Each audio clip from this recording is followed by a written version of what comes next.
Halo teman-teman semuanya, balik lagi dengan aku Dion MBD di channelnya Ilustrasi, channel di mana kita bisa belajar menjadi ilustrator profesional.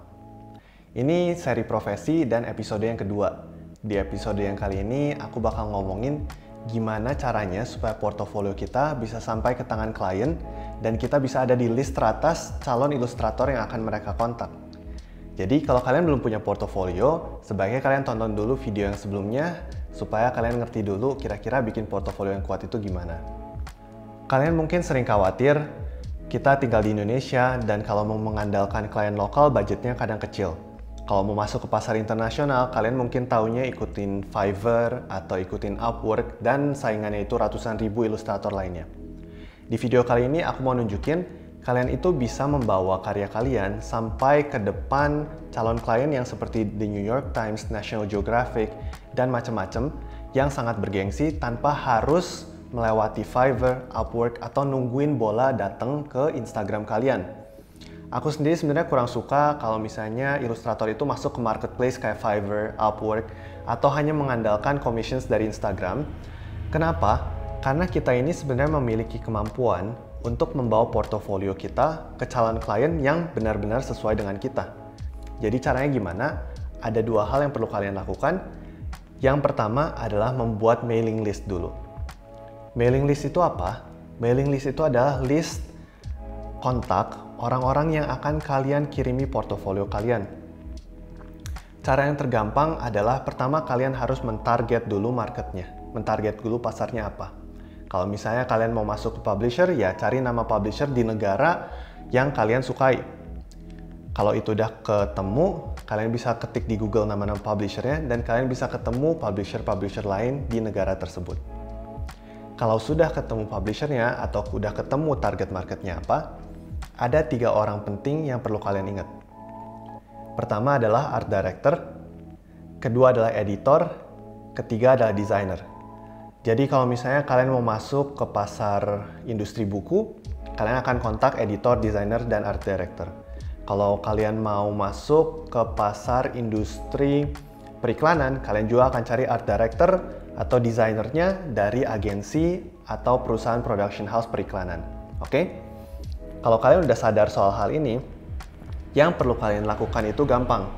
Kalian tinggal ketik di Google, misalnya, art director, terus aku mau ke publisher, jadi nama publishernya Penguin Random House. Jadi art director Penguin Random House. Saat kalian tulis seperti itu di Google, nama-nama art director yang kerja di Penguin Random House akan keluar, ya kan? Di video ini aku nggak akan ngasih lihat nama-namanya siapa aja, karena aku nggak mau art director ini kebanjiran email dari kalian, dan terutama kalau orang-orang yang belum terlalu fokus atau serius untuk memasuki bidang ini, aku nggak mau art directornya dapat email-email dari orang seperti itu. Jadi kalian harus melakukan research sendiri nama-nama art directornya dan kalian harus membuat mailing list sendiri yang memang sesuai dengan target pasar kalian. Kalau kalian beruntung, art director ini akan memiliki website pribadi. Di website pribadi mereka, biasanya kalian bisa menemukan alamat email mereka. Jadi kalian udah dapat nih sekarang alamat email dari si art director, designer, atau editor tersebut. Tapi gimana kalau mereka ternyata nggak punya website pribadi atau nggak keluar alamat emailnya di Google? Kalian dari sini akan beralih ke LinkedIn. Dan kalian akan coba connect dengan orang yang namanya tadi keluar di Google. Jadi kalau di Google misalnya namanya Maman Suherman, terus dia keluar, kalian akan ketik di LinkedIn Maman Suherman, terus Penguin Random House. Nanti kan si Maman Suherman ini akan keluar nih di LinkedIn. Kalian akan request connect, tapi kalian harus sertakan message atau pesan yang sopan. Kalau aku biasanya formatnya kayak gini. Aku perkenalkan, nama aku Dion, aku adalah seorang ilustrator. Aku mengenal karya Maman Suherman dari cover buku yang bapak-bapak. Jadi aku tunjukin bahwa aku sudah meresearch Maman Suherman. Terakhir aku bilang, bolehkah aku connect supaya aku bisa membagikan portofolio ke email Anda? Kayak gitu. Oke? Jadi kalian bisa screenshot nih di sebelah sini. Di sebelah sini. Nanti ada format kira-kira gimana kalian ngomong ke orang di LinkedIn. Kalau orang tersebut merasa, oke, orang ini kredibel, saya mau accept. Kalian bisa lihat sekarang alamat email mereka akan ada di profil LinkedIn mereka. Jadi membangun mailing list itu caranya bisa dengan cara mencari email dari website pribadi atau melalui LinkedIn. Tapi titik mulainya selalu dari Google, cari art director, editor, atau designer dari perusahaan yang kalian mau tuju. Berikutnya, kalau kalian udah mendapatkan mailing list dan juga nama-nama klien atau calon-calon klien dan email mereka, kalian mau mulai mengirimkan email ke mereka. Oh ya, sebelum itu aku mau ngingetin ya, waktu dulu aku bikin mailing list pas kuliah, aku tuh punya 100-200 nama. Kita perlu sangat banyak nama supaya kesempatan kita mendapatkan kerja semakin tinggi. Kalau susah bikin itu sendiri, kalian bisa kolaborasi dengan beberapa teman yang lain supaya mailing listnya jumlahnya bisa cepat berkembangnya. Nah, balik lagi, kalau kita udah punya mailing list, next step adalah tinggal sesimpel mengirimkan email portofolio kita kepada calon klien tersebut. Cuma yang di email itu sebisa mungkin jangan PDF, tapi portofolio yang ada di website. Boleh website pribadi, boleh website portofolio seperti Behance, Dribbble, dan lain-lain, tapi jangan menggunakan media sosial. Terus, mungkin ada yang bingung, Kak, tapi ngirimin emailnya gimana ya formatnya? Ngirimin emailnya formatnya gampang. Email kalian cuma perlu 3 paragraf.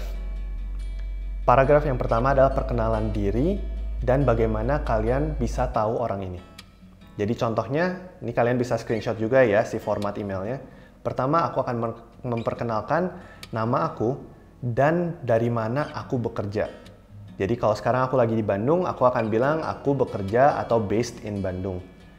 Kenapa ini penting? Karena calon-calon klien itu biasanya suka kepengen tahu time zone kita di mana, zona waktu kita di mana. Kadang ada beberapa proyek yang memerlukan zona waktu yang dekat-dekat atau nggak terlalu jauh sama zona waktu proyek tersebut.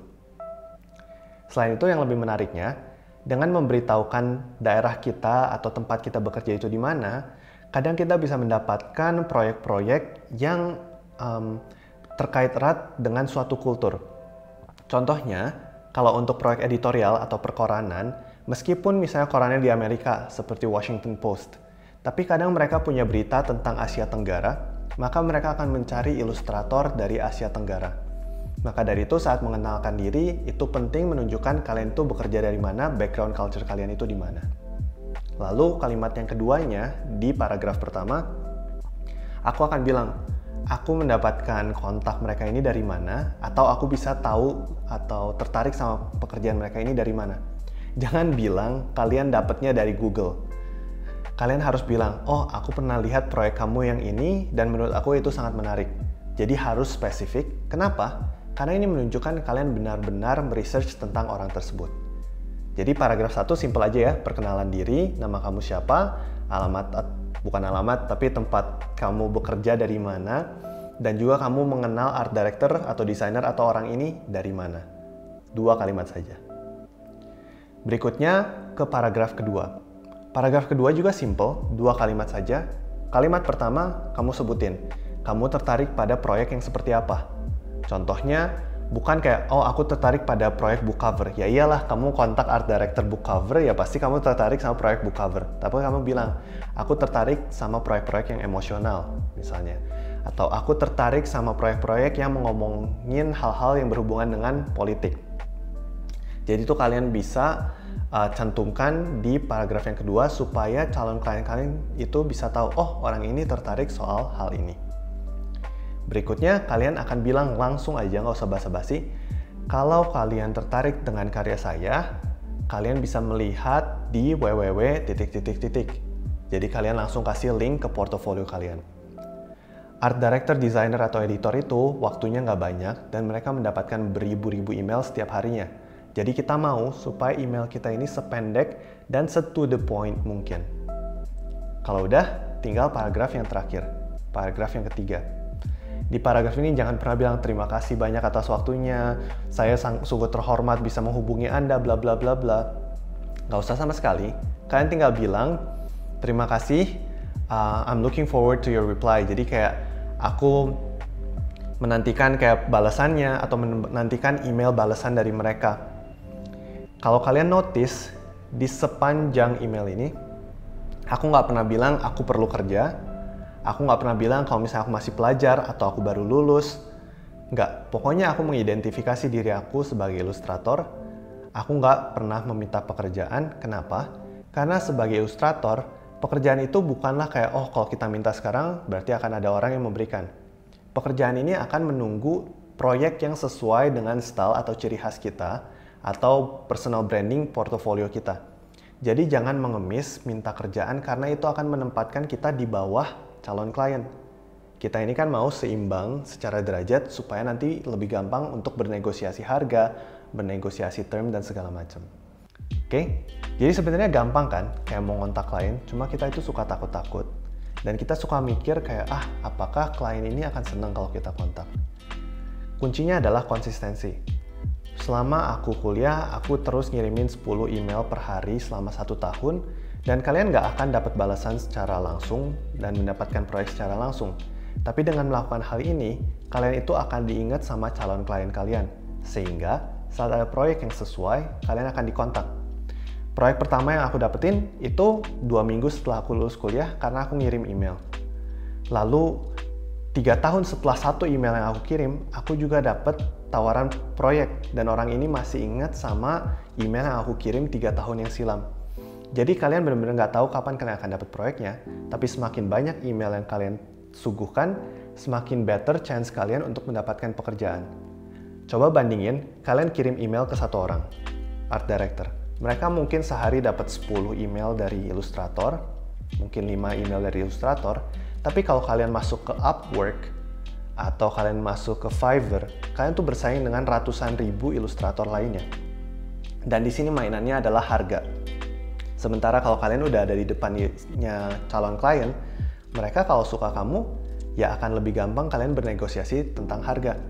Makanya dari itu, kenapa proyek-proyek yang besar itu biasanya datang bukan dari Fiverr atau Upwork atau marketplace kayak gitu, tapi dari personal connection dan personal branding.